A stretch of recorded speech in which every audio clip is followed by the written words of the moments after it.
Cyrus, do you have a salad with?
this last week.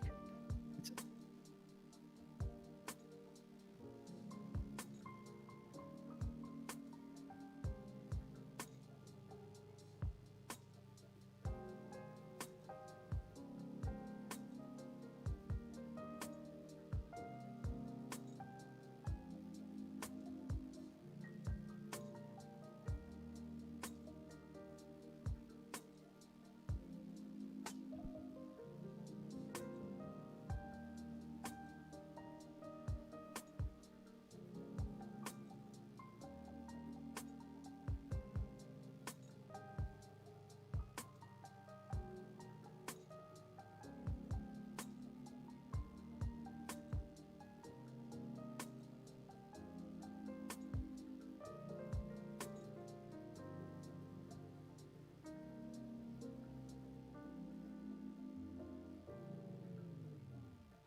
Yeah, it's okay. Don't worry about it.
What's going on, chat? More college Overwatch coming your way with the NECC. I'm Yellcrab, joined by Stacked, and we got a matchup today. Northern Essex Community College versus Lincoln Land Community College.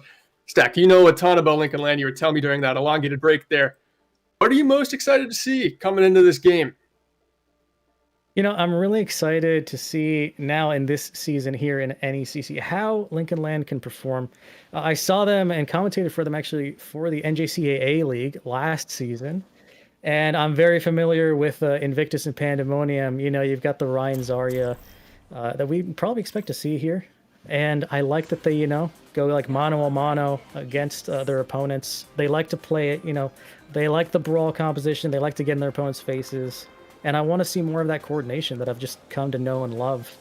Now, I do think there's a history here, and I guess people could correct me if I'm mistaken, but within that very same league, these teams actually did square off, and we saw the Knights, or Northern Essex, get the upper hand 3-1 on Lincoln Land, so there's a bit of a history between these two teams, and let's see if we can get that even score. Let's see if they can, correct the record here and just get that 1-1 history. But I do like, so much about the team. But I guess we'll see how it all shakes out. I'm interested as well. First map in the map pool today, chat, is going to be Ilios. So we're kicking it off in Greece on everyone's favorite Ilios point. Ilios, well, just an absolute nightmare once the team is set up. So tough to retake. That first fight is incredibly crucial.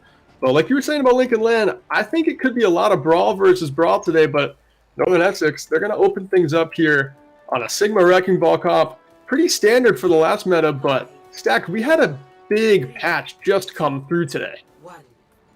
Yeah, we definitely did, and really not much of that is present here, as I'm seeing, because we know that, Winston, Orisa, Reaper, and Hammond got impacted. So we do see Freaky J on the Wrecking Ball, so that is one impact from the patch. Already the slam coming in, initiating the fight, getting out. Good start to the engagement by Freaky J, getting in, working up his shields, and then just barreling through this Lincoln Land team, making it very tough for them to set their feet on this brawl comp. Right now, they're inside the Lucia Aura, but they've just got to back up. The resources aren't quite there. Pandemonium goes down to the Bullet Blaze from Zara. That's going to be the first capture for Northern Essex. And we did see a Freaky J once again disrupting Lincoln Land here, just slamming haphazardly into the whole team, but still using their mobility, got sustained, getting out.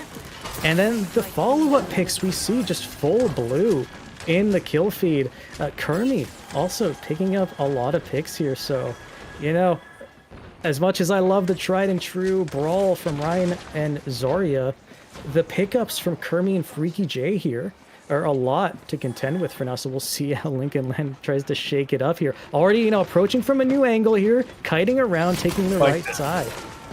Watch this opening pick onto the Moira too. The main heal's down. It's going to be up to SGK Carroll to finish off the healing here. Gravitic Flux coming in, locks up 3, but the beat drop there to counter.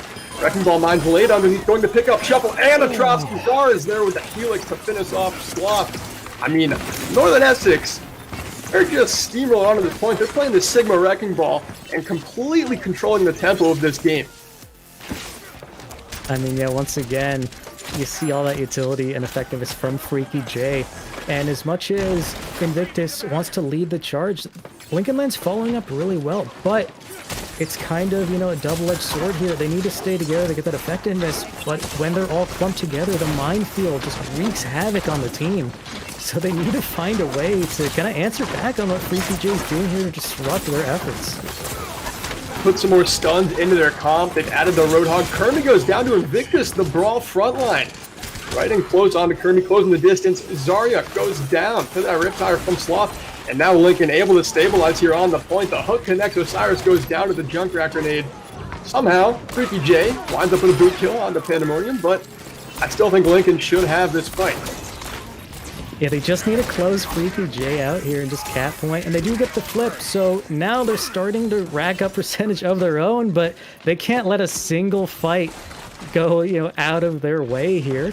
So they need to remain steadfast in this defense now. I do like the switch that we've seen. Pandemonium off of the Zarya, now onto the Hog to, get that CC in and try to, hold Freaky J back a bit here. Popping the tag visor, gets collected by the hook and taken down by the damage from his own Helix Rocket. Freaky J landing the boot kill, evening this one out 5v5, finding that on the shuffle. Just again, slamming in. He is relentless in his play, Stack, causing so much commotion in the backline of Lincoln Land, making it so tough for them to just hold down any part of this Ilios well point. The minefield coming out as well. It's making so much space. Yeah, and you see that ongoing disruption. Like, really, Freaky J is basically controlling the pace of this match, and you know, Invictus gets the nano and tries to remain active within this fight, but I'm not sure if it's going to be enough. The team is so split at this point, trying to remain on point, but like I said, they can't let a single fight go wrong, and right now, Invictus, the last holdout of the fight. Oh, he's done it. At least he landed the fire strike on the Carol, but the flip comes through for Northern Essex and the Knights. As overtime winds down, High Noon gets canceled, the kill collected, and that'll be the first round to Ilios, unless something crazy comes out here from Lincoln Land.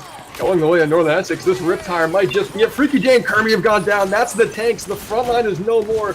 Carol almost gets hooked into the well, but she's able to wall ride out. Osiris getting the kill out of Pandemonium and swinging it back for NECC. They're not done yet. They're clinging to this point. They don't want to give it up. Overtime still. The bar, full meter, taken down quick, and they step off. Oh, it goes down so fast when overtime goes that long. Wow, yeah, it's I do not think that they were expecting the Overwatch timer to tick down immediately, but yeah, like you said, once overtime has been in effect for so long, you really can't take a step off of the point. But you know, the classic, you know, maybe there's I'm not looking at the chat right now, maybe there's the classic C9s there. You hate to see it, but you know, it does happen. We have to be mindful of these things. But yeah, we were seeing all throughout that match, Freaky J really doing so much to disrupt the flow of Lincoln Land. The loggers were very displaced here, you know, and it seemed like it wasn't until halfway through that map that we saw in well where Pandemonium saw the need to switch. Now starting off, though, with the knowledge that they've got to contend with Freaky J's Wrecking Ball, so maybe now knowing that, and especially on a map in which the CC isn't as effective, you know, there's no big, giant, gaping well in the middle that they can get booped into. We'll see how effective the strategy plays out here.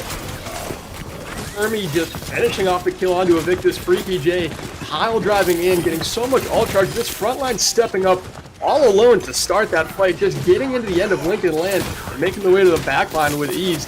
And it really is just the CC from Freaky J on that slam holds everyone in place on the side of Lincoln Land. And NECC, the Knights are just able to go in and clean up fight after fight.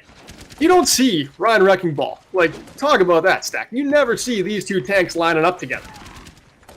It's an interesting composition for sure, only because, yeah, it's generally, to get effectiveness out of Ryan, you need an off-tank that, you know, enables his play, like someone that can either, you know, mitigate damage coming at him or just help him push. But Freaky J is kind of accomplishing all of this solo, disrupting Lincoln Land. Whoa. And yeah. And wow, a team kill, like, fully cleaning up Lincoln Land here. Not even letting them push past kind of the main choke here. And another thing that I'd like to point out too is Osiris. We saw Osiris lighting up the kill feed before, so you've got the follow-up damage there. You've got the CC as well. Osiris kind of squaring off with Invictus, locking him down as well. So, okay, we've got the CC. They're on Freaky J. Everyone investing everything. CC. Oh my god. You had the stun, you had the hook into the Junkrat trap. Freaky J hard countered, 10-away to Sunday, and now Kermie gets the nano boost slapped onto him, and he's playing with a head full of confidence, totally unafraid, pushing into this mega health pack and taking them down one by one. Invictus able to get that pin kill onto Osiris, but it is too little too late in this fight. And we're nearing a last fight scenario here for Lincoln Land on the map. Yeah, and just like the map itself, you know, LLCC kind of in ruins here. And just like we'd mentioned, the utility from the Hammond, you know, got taken out at the very beginning of the last fight, but it was already back to finish off that same fight. So opening up the minefield here doesn't seem to get anyone immediately, but now, like, Invictus is kind of just off, like, on his own. And no, nobody can touch. There's not even going to be a last main fight. They could not contest the point, and yeah, Ruins go handily to the Knights there. Wow, what an incredible play. Once again, Freaky J with the utility. Getting those follow-ups from their team, but really disrupting Lincoln Land to great effect throughout the whole match. Oh, we see it also. One of many shatters coming out from Kermie here. Incredible play. And the fact that you pointed out before, something that needs to be noted is this is such a non-conventional tank lineup that is, for whatever reason, working it's so weird. well. Yeah. I mean, yeah, you can't sleep on Kermie. He's been an absolute frontline presence, shutting down cooldowns coming in from NECC. The Knights are acting like Knights. I mean, Kermie, he's holding up the shield and pushing in headstrong on these slams coming through from Freaky J. And the DPS aren't sleeping either. Osiris and Zara have been on point with their picks. They're clicking heads out there on hit scan. But next up, we're going into King's Row. I'm not quite sure. A lot tighter of a map than Ilios. Is Wrecking Ball a hero that can work just as effectively on this point, or do you think he just shines more on that previous map?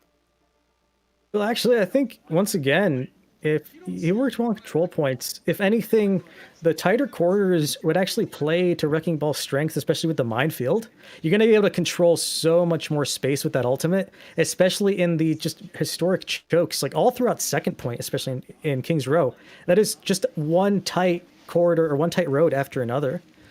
And we saw the ability that Freaky J had to disrupt LCC by just, getting those like high ground angles, as we saw like sitting atop of the ruins near LCC spawn. In that same sense, there's so many points of high ground all along King's Row. They can probably just execute those same plays on. You're going to see him exploiting all of the environment. So I don't think there's any reason why the Wrecking Ball wouldn't work given the same kind of strategies. But it's all about really LCC's ability to be aware of that threat and then, follow up on it. And we saw them really shut down Freaky J during the beginning of one of the last fights. But at the same time, it wasn't enough to contend with the rest of the pressure coming out from NECC. And even though they got that opening pick, they still got swept in the rest of the fight. So I think they also noticed that they can't expend all of their cooldowns on this one target. Otherwise, they're left up a creek without a paddle. Yeah, they definitely can't overinvest into Freaky J. They were kind of getting him to play within some reins where he couldn't do quite everything he was looking for. They added a couple of stuns to their composition. We saw them hook him into a Junkrat trap. I mean, that is just punishing for a Wrecking Ball. He is going to go by the wayside every time if he winds up hooked into a trap. But I think, like you were saying on King's Road, the tight corridors could help with maybe his ultimate, but I'm not too sure. I looked at his profile. He is quite the Wrecking Ball player. Seems to be his favorite hero by a long shot, and he's got quite a strong SR on that as well, especially for this Challengers Division game. He's definitely going to be the highest ranked player in this lobby, at least as of recent. But on King's Row, things are different. I think the Brawl comp we're going to see from LLCC is a lot stronger look here. Kermie fabled the tank line. Reinhardt, Zarya, Freaky J. Going over to the Hanzo, the flex player, Stack. What do you think about that new look? And that's also going to be really interesting. So, there's a lot of long sight lines that, once again, can be exploited on King's Row. That's why Widow is traditionally, kind of run a wild here. But in that same vein, Ashe can pull off those same kind of plays. And you're going to see the damage boost from SGK Carroll, especially pocketing that Ashe. We can definitely expect that. Freaky J as well. You're going to be able to climb to that high ground, take those off angles. And we already see, Osiris, getting the high ground, getting those shots down range. But, not to be slowed down by that at all. Invictus pushing in. You gotta wait for the team kiting around the right side of point. And they're gonna push onto the high ground here, hopefully. There's a sleep, though. Challenge. I mean, that might just be a little bit overstepping your bounds, challenging up there like that. Had to have the Zarya bubble committed onto it, but still wasn't enough after that sleep. Invictus now pouring onto this point. Carroll has gone down. That Clamor is finding that pick on McCree. They're not even stopping on point. I mean, maybe a quick pit stop to get some percentage, but the Brawl comp is already closing distance. Invictus finds two in the kill feed, pinning like a madman into the bookstore, trying to find Kermie, and it looks like he'll be able to get that kill. And wow, what a quick take there.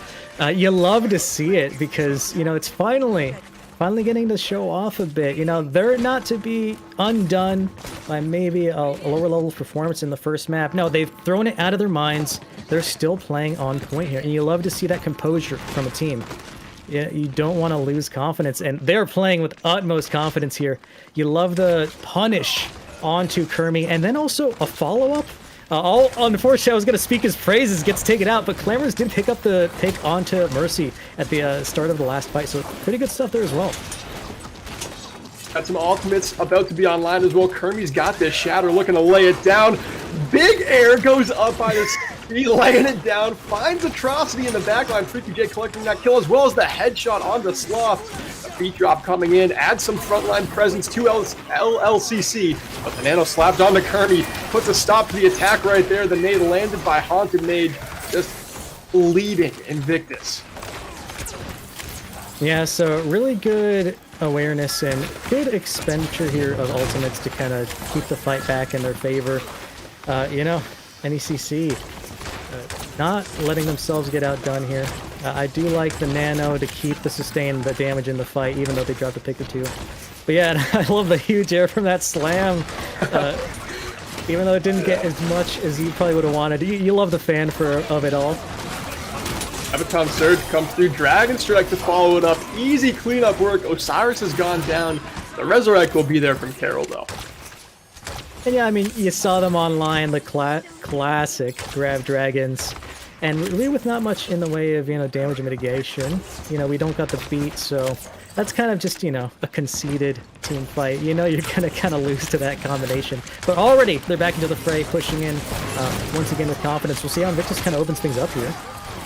Rip Power coming out from the bookstore. What's on sale? It's a kill onto Fabled. Kermie goes down, losing the Rhine duel. Invictus stepping up even more. Batters down Carol. Fire strikes Haunted Mage, finished off by Sloth. And McCart finally moving again here on Kings Row 2nd. And you see the DPS taking the flank, but they're probably going to be converged upon and punished here for taking those kind of sight lines behind Lincoln Land. Like, it's, yeah, Freaky J gets chased down, and that's such a late stagger that they can try to contest this at the last moment, but they're down their DPS here. They're down so much damage. And now they're kiting away. They're definitely just going to give it to Lincoln Land. Yeah, because they don't really have much in the way of just answers here to this attack. They're going to have to wait for the DPS to get back here in the fray. Grab going to lock up. Fabled has to use the Zarya bubbles. Freaky J finding two in the feed with a pair of headshots. One on the shuffle, one on the slough. He's not done there. He gets Atrocity too. The 3K. He's doing it all on his own. Now Osiris has the bubble committed onto him, able to just roll in deep with these dash resets. That is a fantastic defense coming out on third point. And just a classic. Freaky J helping pull victory from the jaws of defeat there. Once the grab goes out, you think, you know, that's a conceded fight. They had the potential picks there, but the shots coming out from Freaky J got 3. Incredible. Blade coming out from Osiris, able to find one kill on the shuffle, trying to clean up the tanks. 2 Pandemonium goes down to the Blade. Great combo executed by Osiris and Haunted Mage on the side of the Knights. And just yet another combination. So one thing that the Knights are doing incredibly well is this incredible execution on their ultimates. We see the Grab Dragon once again online, and we saw that to great effect. We saw the Nano Blade. So they know how to use their ults incredibly effectively. You know, they're not wasting any ultimates. They're not using more than they need to. Oh, and Freaky J with the continued picks. They don't even need ultimates to secure this fight at this point. Yeah, the follow-up once again. What the heck? He gets the hard pocket, too, from Carol. I mean, the damage boost onto the Hanzo. Incredible for cleaning up these Elans. Yeah, it's so much damage that we're seeing. And, wow, just landing shot after shot. Really, we should sing Freaky J's praises because really been showing off here, to say the least. Well, here's some more kills for you, Stack. While we're talking up Freaky J, there's at least 3. This card has not moved an inch since they capped second point, and they had a massive time bank. They still do, Stack. I mean, this is still very winnable for LLCC. They've got 2.5 minutes. Well, now we're closer to 2, but that's perfectly fine on Kings Row 30. You just have to hit your combos Because NECC, I mean, they're in your backline with a flank shatter. Luckily, that fire strike was blocked by a light post on the sloth. He's able to get off this rip tower. Can he find any kills? Working it into the backline, finds a double kill. They're going to need at least that, as their own front line has just vanished. NECC collecting kill after kill. And even though they got some utility out of the tire, you see this kind of interesting strategy from Fabled and Osiris to push past the main attack and kind of split themselves in between the respawns and the current like attackers of Lincoln Land. Although they do have to back off, they still manage to stave off like a full push there. Osiris cleans up the kill on the Shuffle, who is slept in the middle of the roadway. He's got the Dragon Blade, Nano Boost from Haunted Mage in the back pocket as well. Blade comes out, but he's bursted down, chopped down by Clamors. The counter is there. Clamors does not need the Blade to get it done, and that's going to be the NECC Knights. They're going to have to find a home here in third point spawn, collect themselves, and get back out to contest. And yeah, I was almost thinking that that Blade would have just basically tore through the squishies there, but they all converged and answered back appropriately. Clamors is looking to get a Blade of his own off. The card is nearing the finish line. Time still on the clock. Kirby lays down the slam, but he gets slept. He can't clean him up. Pandemonium finds the kill on the Haunted Mage. It's NECC just battered down into this left side corner on the defensive side. Trying to find some kills, pinning across his Kermie, collecting it on the Shuffle. And now he's just cleaving away on the point, making space. I'm pretty sure they've done the job. 30 seconds left here. Is LLCC, are they able to get back here and contest this third point? And you know, the picks are coming in. I think they might be able to finalize that. The slam does come in, but doesn't seem to find anyone. A Dragon's on point, though. The rip tire. A lot to contend with. Oh my god, it's a 3 versus 2. This stall fight gone on so long for the Knights. Kermie switching over to the Wrecking Ball, trying to get this one all the way down into overtime. That's one heck of a job considering they had 5 minutes going into this third point attack, and NECC seems to have whittled it down to just the final moment. Haunted Mage falling to Invictus. The attackers still trying to win this for Lincoln Land. And it's unfortunate because, you know, Invictus, you know he wants to do the damage, but he also knows that if he drops that shield, he's going to get focused down on. But unfortunately, the respawn advantage means that I think this fight is pretty still in the Knights' favor here. They're all now into the fray, but Kermie has been into this fight for so long here. Takes out Invictus to open things up. And really, I think just ongoing respawn advantage. We see the Coalesce having so much damage and healing simultaneously. The Minefield is in. Oh, they've done it! Doesn't have anything. 3 kills, Shuffle getting booped off the map, down into the Omnic jail. Osiris able to clean up Atrocity on her way back from spawn. That should do it. 2 points is where it's going to stay after a long final fight stack. NECC, they were getting, to say the least, steamrolled through the first 2 points, and then they just parked the payload after second. Yeah, it was an incredible just switch in momentum, because once that payload hit the second point, yeah, they dug their heels in. They drew a line in the sand, and for many minutes said, you will go no further than this. And then it was due to, you know, the incredible amount of damage that we saw coming out from just, you know, all those Hanzo shots. Just incredible DPS play. I want to, you know, shout out both DPS here. You know, we saw Osiris. We saw a Freaky J just popping off just time and time again. And it was due to that combination of ultimates that we saw from the Knights. We saw the Grab Dragons used to great effect. And then when that was getting built up, we saw the Nano Blade. And then basically so many useful shatters that could get a lot of utility on their own. So generally, a good usage of their ults to keep their economy flowing and always give them solutions for major team fights here. I do like that they never needed to expend more than they needed. You know, usually if people like hear an ultimate, it's a bit of a reaction, kind of just let yours rip in kind of retaliation. But they're not letting themselves get swept up in the moment. They've got a plan and they're executing on it. And I love that composure. So it's definitely going to be hard. I hope that, you know, LLCC can kind of hold the line here and certainly hold first point longer than they capped it. And opening pick with Slothish on Freaky, though, will, you know, hopefully mitigate some of this quick push.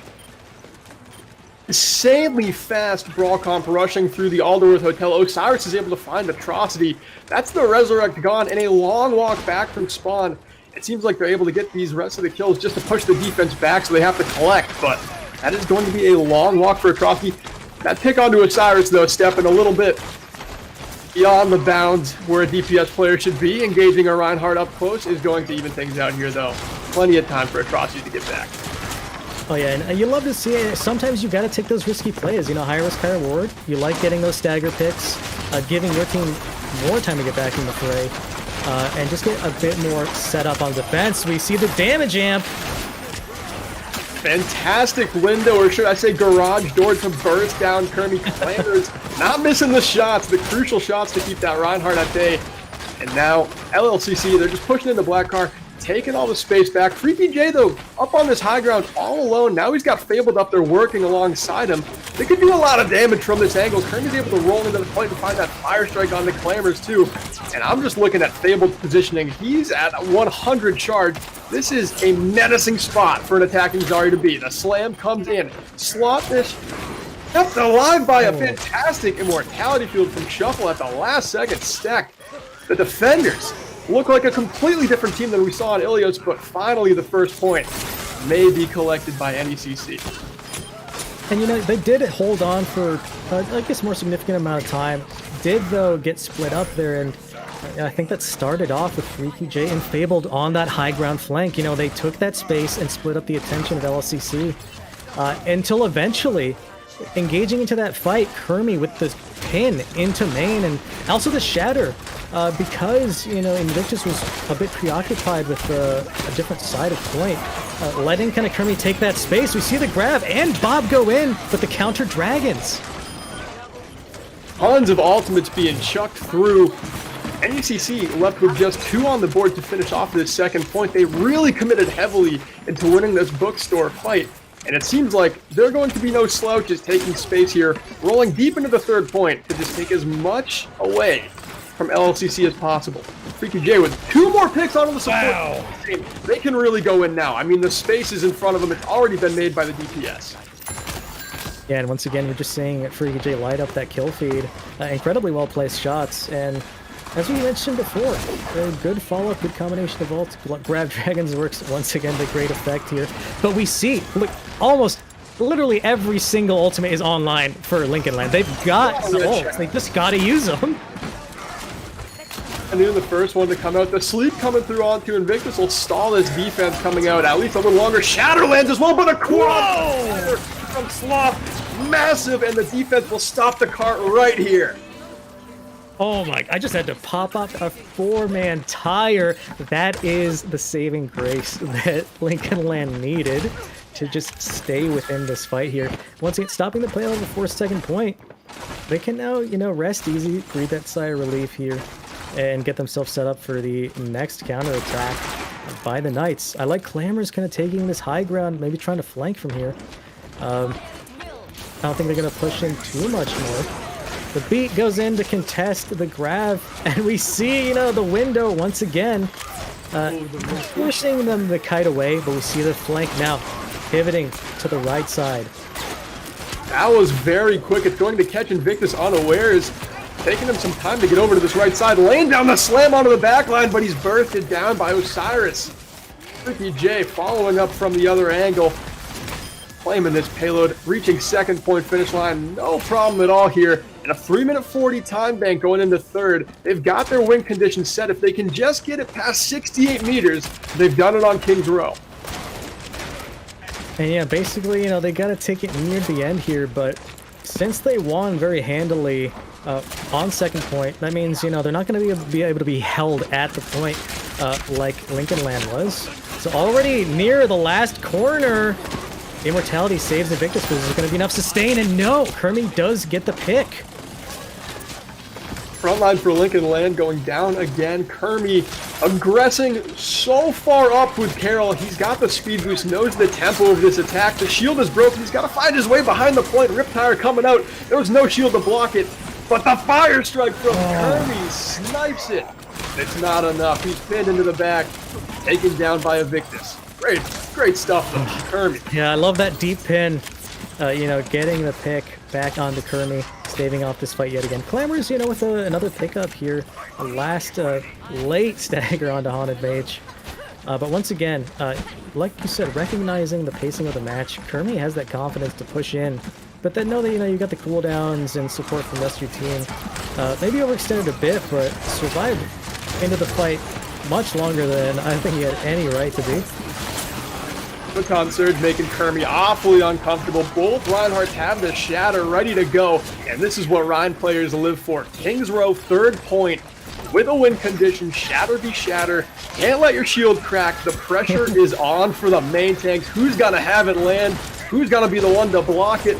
Both of them are just anxiously squaring off right now. The window comes out. Kermie has a window to shatter, and he finally lays it down. Invictus having to get that bubble to stay. Syra throwing the Bob into the back line, collecting 3 kills. Kermie pinned, but taken down by the Bob is Invictus, and that should be Kings Row. NECC going up 2-0.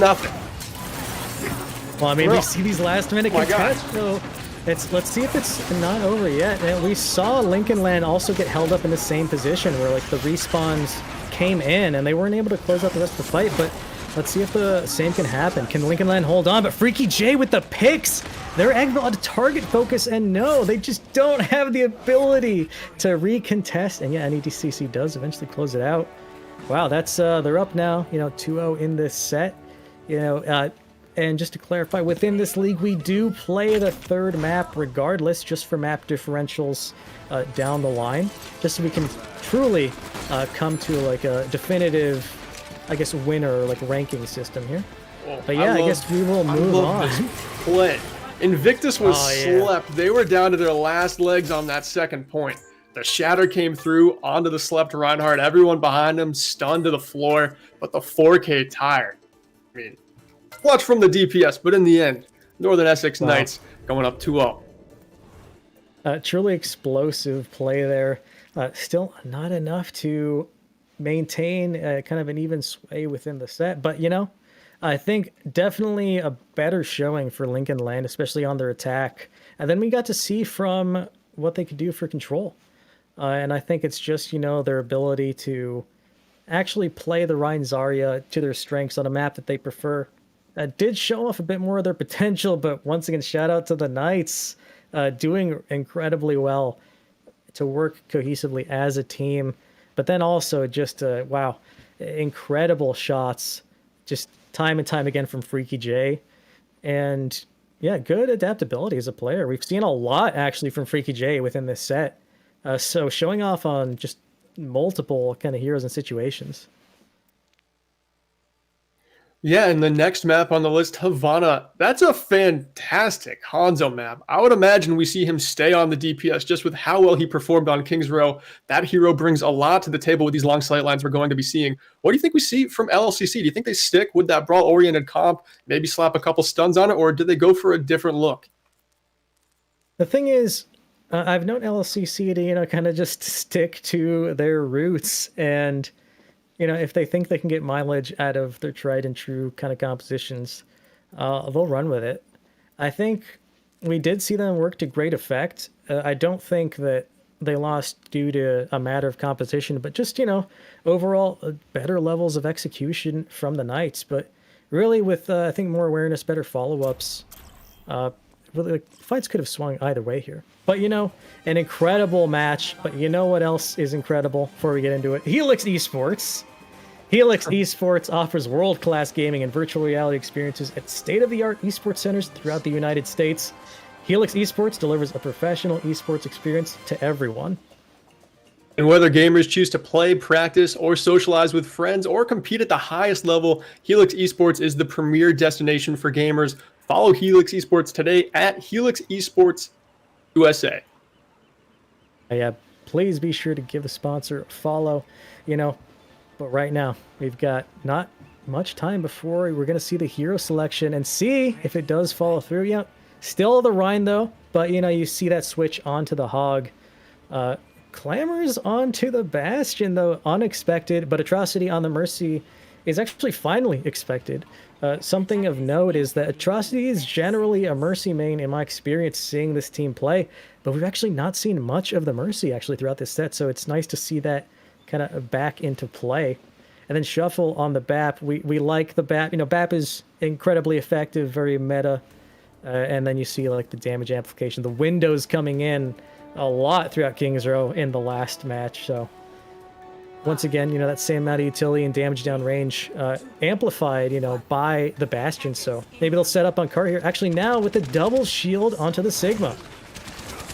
I love this for Havana. Holding spawn, Freaky J back on the Wrecking Ball, able to do so much disruption with these rollouts by the spawn doors. Invictus, I mean, he's hardly stepped out of the spawn door, but already you could see the positioning mistake, as there's just so many members of the Knights around him, and they swarm him with damage from multiple angles. Zara over on the offside with the Soldier Mercy Pocket to boot, just lacing bullets into the front line. You've got to be so collected and together as a unit breaking out of this spawn. First point. Oh yeah, most definitely. And this is a strategy you do see from more practiced teams, holding right up to the spawn on Havana. It's effective because, you get to delay the cart push. And even if you fall, you get a guaranteed second contest on first point. Whereas if you're holding much further, you basically only have one team fight before that payload is like at the end. So a good positioning here, and they do shave off a significant amount of time on the time bank on the first push here. And I do love that defensive strategy. Like you're saying, it's usually thrown out by the well-versed team. Zara's got the Mercy Pocket, popping the Tag Visor as well. The Gravitic Flux coming out from Kermie, lifting up at least a pair. Osiris cleaning up Pandemonium with that high noon as they were lifted up into the air. And Osiris is not done there. Takes out both DPS before falling to Invictus, who has slept in this Nano and absolutely useless as far as the Reinhardt is concerned. And yeah, it's I don't know if that was ill-advised. I wouldn't sink ultimates into a mainly lost fight, but I think Shuffle just saw something there that I didn't. Still though, Invictus staying alive, so you don't have to give up too much space. They can still hold at least around this first corner. But Freaky J initiating with the minefield here. I mean, and does get sloppish. This is just a no daylight mindset. He has absolutely nothing for free this map for LLCC. And I think the play you were talking about where Invictus was rolling in with that nano boost, Shuffle saw something he didn't. I think Haunted Mage just made a great play with that sleep dart because Invictus had the distance closed coming up on Shatter. Instead, he's got to lay it down right now. Stunning 3. Zara able to stay alive with the help of the Mercy Pocket. High Noon gets popped from the right side staircase. Invictus having to shield up and back up before collecting another kill onto Freaky J. The Resurrect, though, coming through on the Kermie stack. This is still anyone's fight. And yeah, if, Invictus can, take space, they can try to push their advantage here, but you want to block the damage from that Nano Visor. Otherwise, your team's going to be, torn down here. He did a fantastic job shielding that off. I mean, crucial. 4 members of his team behind that shield. Yeah, most definitely, because that's just so much damage coming down range. So yeah, pretty good play here, but at the same time, players getting pickups here. Kermie with a pick back onto Shuffle. The res does come in, though. Oh, and now we see the Molten Core taking space here, and Invictus pushing up.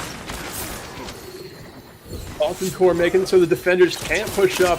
They're choosing to retreat right now. I like this. Very smart play. You've got your supports and both tanks alive. You get a recontest here. Freaky J is just eyeing the point. He's hungry for the recontest. Kermie popping the grenade. Oh, man. Before I can even say it. Perfect. Pandemonium landing the hook, canceling that ultimate. Kermie erased by the pin coming through from Invictus. Freaky J doing what he can while he's lasting, but Sloth eventually getting the final blow onto him. And we're finally seeing this level of follow-up and execution that I would love to see more consistently. But yeah, shutting down the Gravitic Flux, and then the follow-up pin onto Sigma by Invictus, that kind of two-pronged shutdown. And then, I also love Invictus taking it to the DPS, shattering, disrupting the High Noon, and just not letting that fight be stopped. They capped point pretty handily here. This is where things can get tough for the attackers. If the defense just get to come out of spawn and have complete high ground control, they get to stage their engagement perfectly. Freaky J rolls into point with the Wrecking Ball mines, and although they only get one pick, it causes a complete reset from LLCC. Yeah, this is traditionally a very hard choke to push into. Once the defensive team is firmly set up into the distillery. Big slam. Invictus drops the shield just for a flash. Kirby's able to land it, has the nail slapped on. Zara's on this left side with an incredibly unique angle, to say the least. Able to find 3 elims, finishing off Pandemonium with the Helix.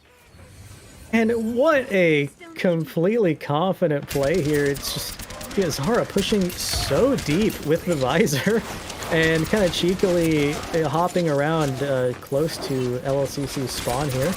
You know, getting out I love the confidence to take such a close and drastic flank angle here. PJ already has the mines again, just hit a 6-man slam, but he's hooked by Pandemonium and taken down. Osiris able to cancel that Molten Core before it all gets out. Sloth wishing he had that ultimate back maybe, but it's doing a good job making some space. The Resurrect comes through. Osiris looking to put a stop to the attack with this High Noon, charging it up for as much time as he can, but he'll do nothing more than break a shield. Embers, on the other hand, uses his High Noon just to reload, and then moves up with his main tank. Whole Hog coming out to keep Invictus alive. He falls awfully low, antied as well, but this Whole Hog gotta push that front line for NECC back. And a pair of kills come through. Ultimate's going wild, stacked. Who has the better control in this fight right now? I think it's the Knights still. And yeah, definitely PJ initiating once again with the minefield. And I think their ability to control this space. Like, if you want to push in safely, you're gonna have to push and pressure this DPS off the high ground. Once again, the nano visor gets shut down, actually. Fantastic job, McCree there with the stun. Pandemonium there with the hook. Putting an end to Zara's reign of terror on this soldier. Now they're able to roll in the Shatterland to Invictus. Hermie trying to cling to his life, getting healed by a hardcore pocket from Haunted Maid, but eventually falls to Pandemonium.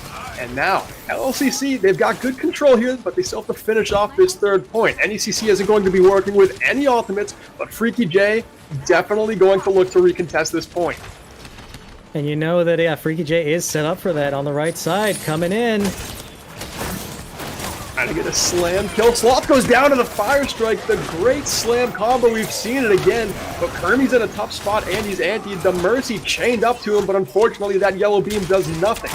Osiris now, he's got the Mercy pocket. A Whole Hog coming out again. Pandemonium doing a great job charging that ultimate rapidly.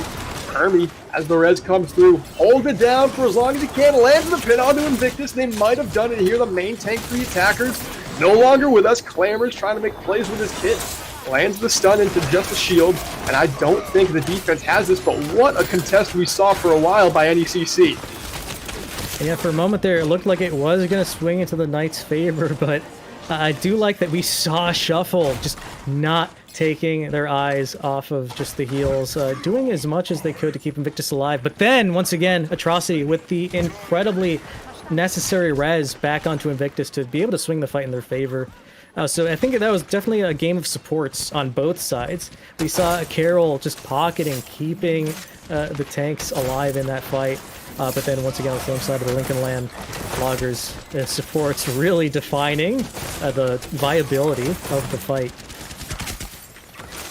Zara lands a series of headshots into Clamors, taking him down. Sloth also falling to Osiris with the help of the Mercy pocket. Now just popping the High Noon, putting a complete end to this attack. Breaks the Reinhardt shield, getting Invictus and Shuffle behind it, and Zara cleans up Pandemonium. I mean, the DPS just have no trouble pushing through.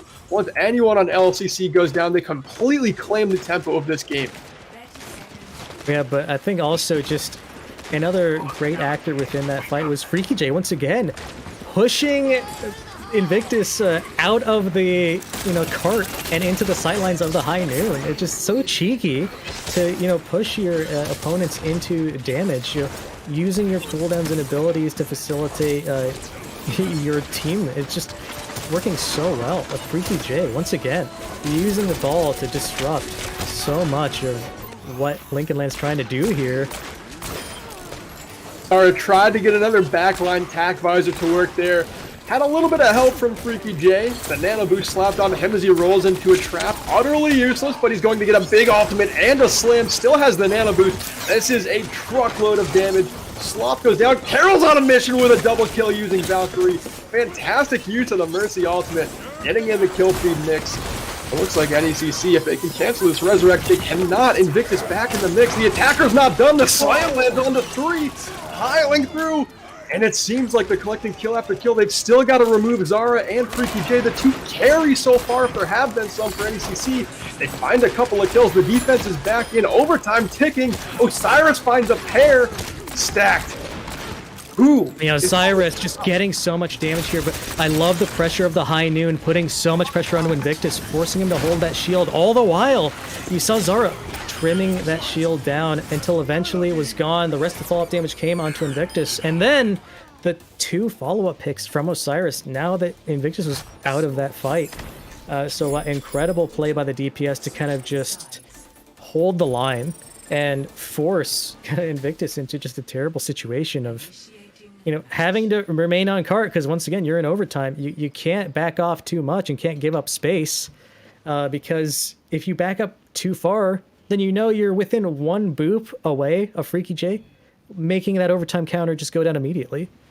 So you can't kite away too far from the point, but at the same time, you can't just give up too much space, or you can't stop the damage coming in and the pressure of damage from the DPS line. And I think, yeah, once again, the High Noon just forcing Invictus to, like, hold that shield, knowing that it's going to get trimmed down, and then the follow-up damage was too much. Really, just an incredible play. And once again, throughout the entire engagement, the last point, we saw so much coming out from Freaky J, whether it was, you know, using the CC to displace Lincoln Land into sight lines of damage, like the High Noon kill that we saw earlier, or once again with the minefield, getting so much damage on its own. And I've seen this time and time again where, you know, the slam comes in, maybe you get slept, and then you get hooked as a follow-up, but even those cooldowns are not enough to secure the pick onto Freaky J's Hammond. Just honestly, incredible play from the Wrecking Ball to just get so much value consistently throughout the entire fight. We get to see him flash a new hero in his off-tank lineup. He's going to be onto the Zarya now. Doesn't have the Dragon Strike combo to them this time around, but we'll see if that makes a difference or not. The antenatal lands, Kermie in a bit of a tough spot rounding this first corner. We're not seeing the spawn door hold from the LLCC defense. Interesting what difference that's going to make as the sleep dart lands onto Invictus. Sloth and Atrocity going down to the tanks from NECC and the DPS pair. Finding another pair of kills. This is already a wrap on the first fight. Stacked, they're rolling in. They even get a recontest here? I mean, this is kind of what you get when you don't hold the spawn doors. And especially just initiating the fight so close, basically to that like news kiosk. It basically makes it so like, you can't engage again on this point. It's really kind of untenable. It's not a good idea. And already we see, you know, Invictus hoping he gets hope that he can try to make something, but all he's accomplished here now is making it so your team is staggered yet again without their main tank, and they've got to kite away even further than, let's say, you know, the high ground here, next to these giant distillery containers. We already see, you know, the Knights pushing up, Osiris taking space that should have been Lincoln Lands. And yeah, we did see Osiris light up the kill feed at the end of the first point, so this Kree, the sleep comes out, but this Kree's not afraid. Gets the peel that he needs to not get blown up by Shuffle, but is he going to stay alive here? Tire coming out, finds a double kill. That's what Lincoln Land was looking for. Osiris and Carol going down, making this a 6 versus 4. Invictus claiming some space, rolls in with a pin, but he gets collected and taken leftward by Kermie. That is the main tank. No more for Lincoln Land. No shield in the way. Too stunned by the shatter. Can they clean up the Mercy? Atrocity does go down. Now the visor from Zara pops up top. King of the high ground. No shots missing, but nothing in sight to even shoot. Stacked that one a little bit wasted there. You know, maybe it's just a matter of like feeling yourself. Maybe you think you don't need the visor to clean up this last point or the second point. But I think uncharacteristically, that deep pin from Invictus was just kind of like a nail in the coffin for this point. Because it's just this domino effect where, because Invictus went for the charge, he got punished. Then you open your team up to get shattered because they've got no way to block it. They have to kite away, and then the high ground goes back into control of the Knights. And then, you know, the visor can just get things for free, or pressure space at least. But interesting retake here, unexpected. I think, yeah, it was that bravado, that kind of hubris from the Knights that kind of opened themselves up for this counterattack here. A good little final stand on the second point. Kermie stepped up so far. The Graviton Surge was committed on the bottom side of the spawn staircase for the defenders. And LCC, oh, they weren't asleep. LCC was trying to take it to him. The Knights being very aggressive. And Lincoln Land, the Loggers, put a complete stop to it. They're not going to have their time wasted. They come back into this fight. Zara does land the headshots onto Atrocity, and Sloth goes down as well. Antied is Invictus. Oh, wow. Taken down. I mean, right back into the action. The Knights claiming the second point. I mean, what an incredible retake here. And something that I do like to see time and time again is just the incredibly well-placed anti-nates. We see Haunted Mage land these antis onto Invictus, basically making it so, you know, the focus. He's not going to get that peel necessary to sustain within the fight. And an anti Rhine against a nano Rhine is not going to last very long at all. Beat drop going to come out here just to keep Kermie alive. He's still at half health. The front line so low. Osiris popping the noon, but the Riptire popped in his face. Sloth putting a stop to that DPS ultimate and then finding the kill onto Zara as well. They've got to stop this point. They're on their last legs in this game. They didn't cap 3 themselves. And this is the 3-0 in the hands of Northern Essex. And yeah, you want to see Lincoln Land like stay alive within this set. You know, you want to see them get on the board. You don't want to go home 0-3 here. But I do think they need to slow it down a bit and not overextend like we saw before. But I do like the shutdown from Slothish previously onto Zara. But now we see the Nano Ryan coming in once again and the Minefield controlling what will eventually be the end. He pinned the visor from so far away, Stacked. He pinned the visor almost like max distance. Like, ridiculous stuff. Legs was not able to evade. That's the third map. Northern Essex taking this one 3-0. In pretty dominant fashion, Brawl v Brawl. Kermie making a name for himself as a Rhine player out here. Yeah, honestly, not even having to slow down at all. The Knights were basically just pressing W this whole map. And, you know, it's a good to Osiris here to, you know, get the play of the game. You see the boop here. It's going to come in. It's going to come in. Oh, there yeah. it is. You know, Brutal. I love that. So, you know, you see the plays here. And I do also love the patience because it was a two-pronged kind of aspect of waiting for the boop to come in to displace the Rhine, but also in that same vein, waiting for the Rhine shield to go down. So a really good patience there and just a good, once again, follow-up and collaboration from the team. Always playing together, always having a game plan, seemingly. And even if, you know, we saw them kind of stumble here and there on Havana, I think that was basically just due to overconfidence at that point. Maybe a little just overconfident BM play and like how they were just haphazardly pushing up, letting those ults rip. But, you know, at the same time, if the other team's not going to keep you honest, then you have no reason to kind of be more reserved, you know? If they're just letting you run free, what are you going to do?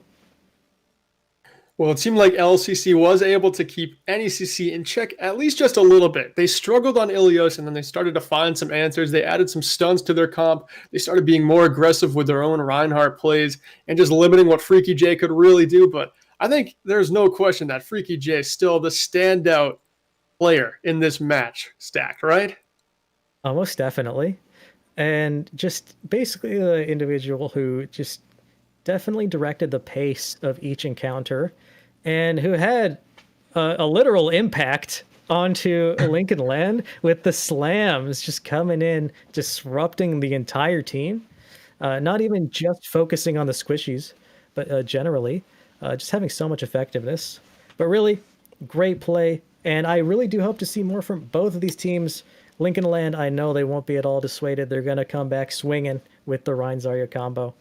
But, you know, big shout out once to another sponsor, actually, ESTV. If you want to take point, you know, we can shout out one last sponsor before we let go here.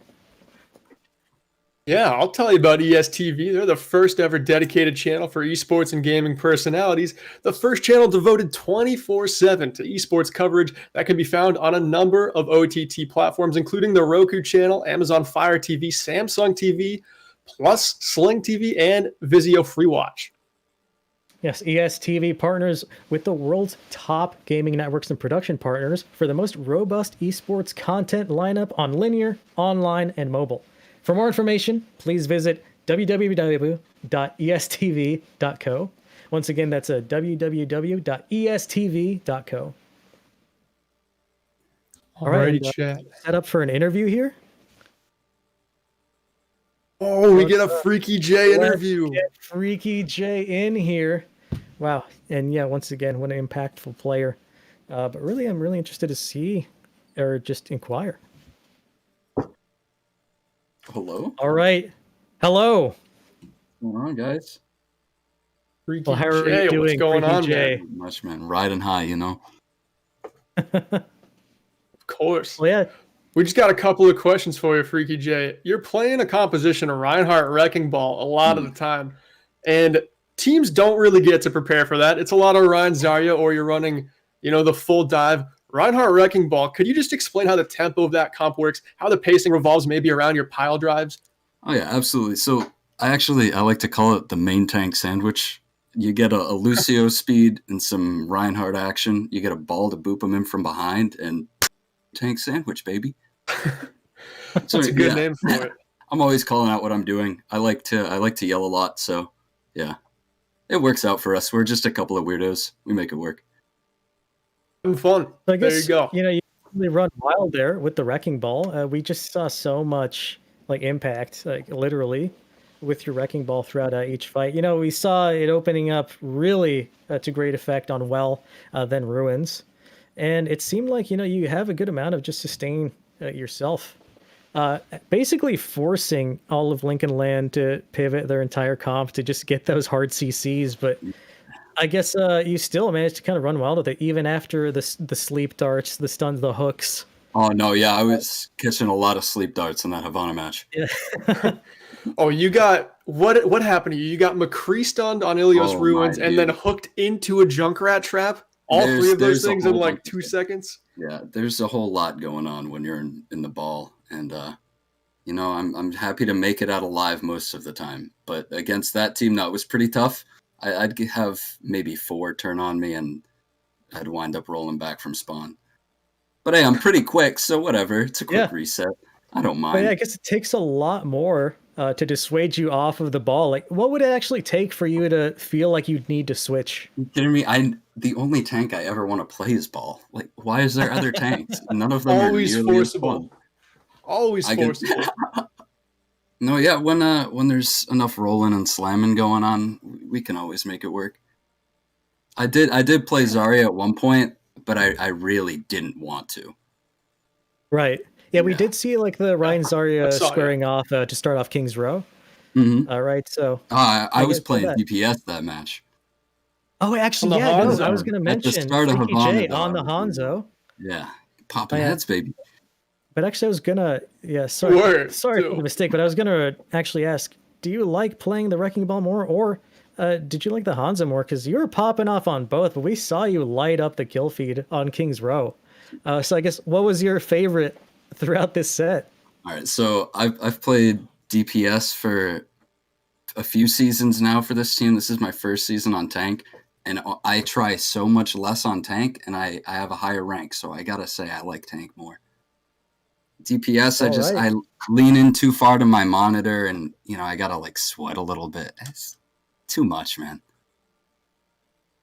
I'll take the ball. Definitely. Yeah, once the sweat starts getting involved, you gotta come off the gas a little bit, man. Like that, man. Yeah. Oh, you were busy on Hanzo on King's Row, third point busy too. That was a pretty insane show. I just got one last question that I wanted to ask you. With everything kind of shut down, coming a little bit back online. I'm just speaking in terms of COVID. Each time for college programs. Well, a lot of the cutting out a little bit. Well, y'all there's something to come back to. Hey, could you? I think you should restate your question. It got cut out for us here, but definitely get back in. Was that choppy? There was a lot of wind outside. Yeah, a little choppy. Okay. All right, coming back at you for take 2. pretty much every college athletic is shut down or at least slowed with COVID, but esports has been there consistently. What's it like to have an esports program to go into, play some games with your teammates, with your friends, still have that competitive aspect while you're a student? Honestly, dude, this is the most fun I've had in a very long time with random kids who I knew nothing about before, like a year ago. Mhm. It's a good amount of fun. We're a community college too, so we're all just at home anyways. It's a good time to have people to talk to and have something in common with, because community college you don't really get the same experience. But these guys have become really good friends of mine over the time that we've been playing together. I'm very happy that we have this, especially during the way the world is now. Yeah, that's good, man. I'm happy Definitely. for all of you. Stacked, you got anything you wanted to ask Freaky J before we let him go? Well, actually, I think that pretty much covers all my questions, and I'm glad we got to get that insight, let you I guess revel in your pop-off moments here, but basically, we shouldn't keep you from going back and celebrating with your team. I'm sure you're all gonna, watch the VOD with all the highlights I'm already gonna go lined have a up. steak, buddy. Oh yeah, well yeah, enjoy your time, enjoy the dub, and good luck with the rest of the season in NECC. Thank you very much, guys.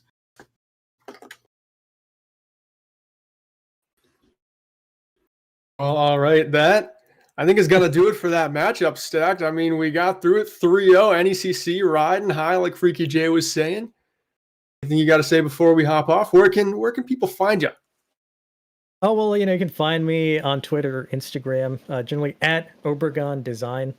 I do, other than commentary, just some other just art type stuff. But I don't need to plug everything.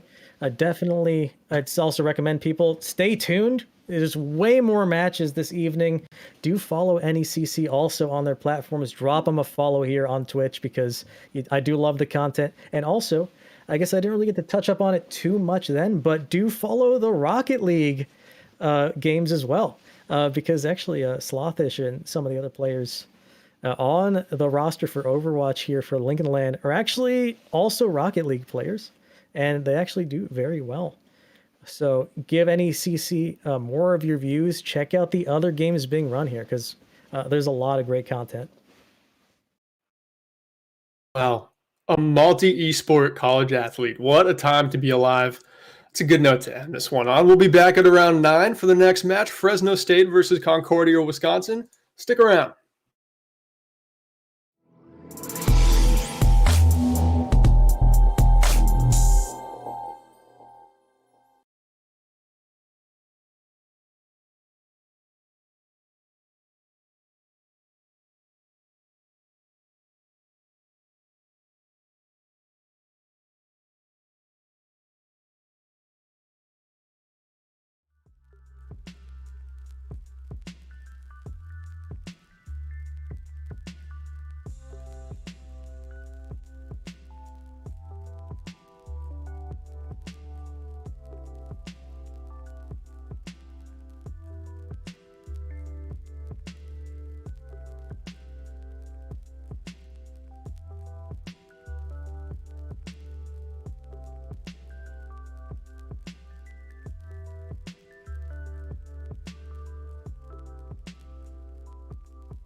Yeah, Freeze, I remember.